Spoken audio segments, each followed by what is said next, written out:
Bill from Vac Lab here, and you're seeing nice clean water here in this bin for a Rainbow D4C SE PE 1997. This power nozzle here has a brand new brush roll and belt in it, and if you didn't already know, there's integrated beater bars. The edge of this bristle line right here has a hard plastic piece here and here.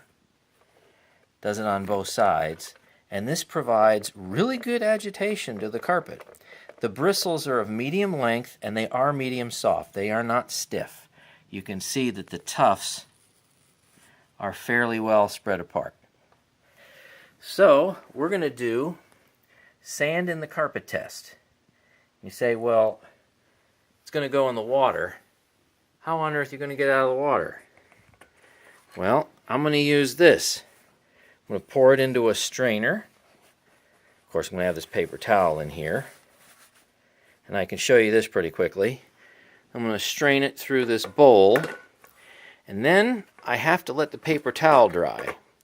And I did a trial run with this, with the sand, and it took about 2 hours for the paper towel to dry well enough that I could go and shake off the sand and gently brush the sand off and get it into this bowl. And then, of course, from this bowl, I love it, a lot of procedures, I get it into this little funnel right here and then put it back into the straw and we get a measurement. So let's see what we can do here, and I'm going to have to stop the camera a few times because this is a little more unwieldy to use than an upright. But let's see here. We can put some sand in the carpet. Got my markers so I kind of remember where I put it. And we'll do it right here.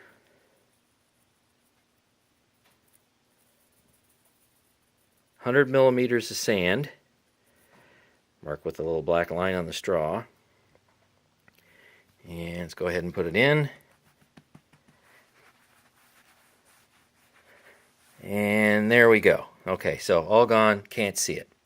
Be right back. Alright, I have everything together, so let's see what 10 full passes do. 10 full cycles, anyway.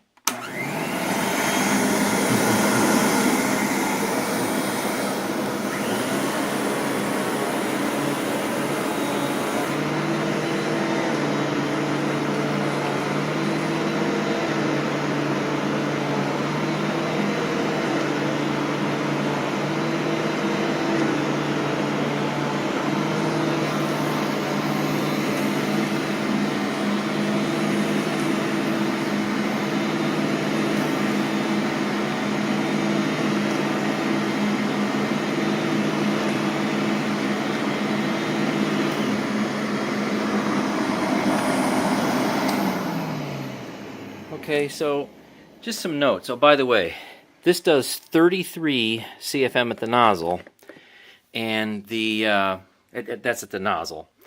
And the machine at the end of the hose right here does a little less than 60 inches of water lift. And right away, I can still see, you probably can't see it in camera, but as I was vacuuming, maybe you can pause it, I could see the sand coming up to the surface because the carpet was actually turning red. So I had the sand into the carpet, obviously, by doing this. And as I was, here's a line of it right here.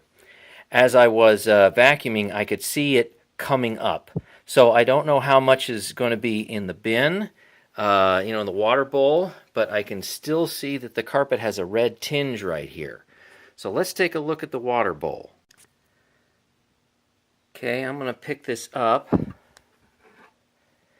and that looks like a fair amount of sand.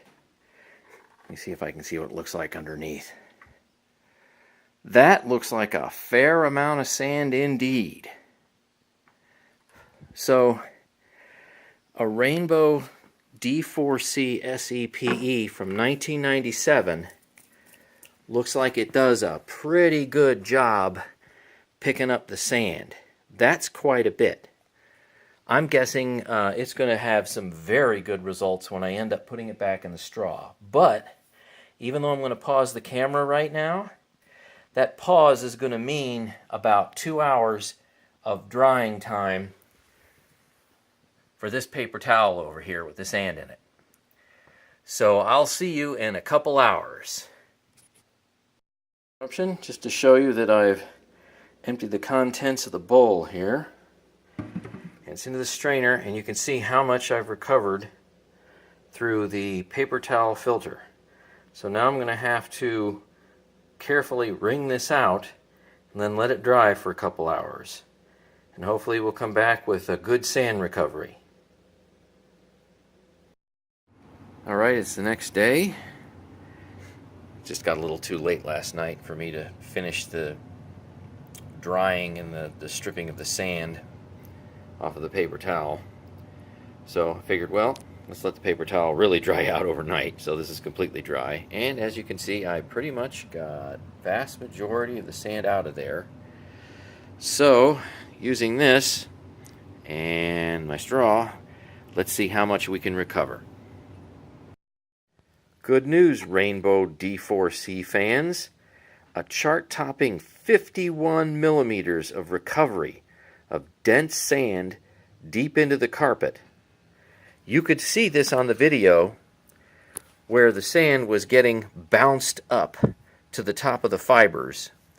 So this brush roll design right here is really responsible for fantastic dense particle pickup. So it's got this agitation strip here, followed by really soft bristles and a chevron design. And except for this part right here, which will probably contribute a little bit to the line of shame, this is a fantastic result from this low CFM machine. We're looking at only 33 right here, and it's mainly because this U-joint really wasn't designed all that well. If this thing could have maybe 60 or 70 CFM in addition to a brush roll like this, maybe if I got an E2 2-speed series, we might even see better results. We know that this particular machine altogether, because of low CFM, can't deep clean below the carpet. We've seen that in my other tests. It doesn't pull flour and sand through the pile. But as far as getting stuff on top of the pile and even into the pile, as you know, I pounded this sand in there a little bit, this does a fantastic job.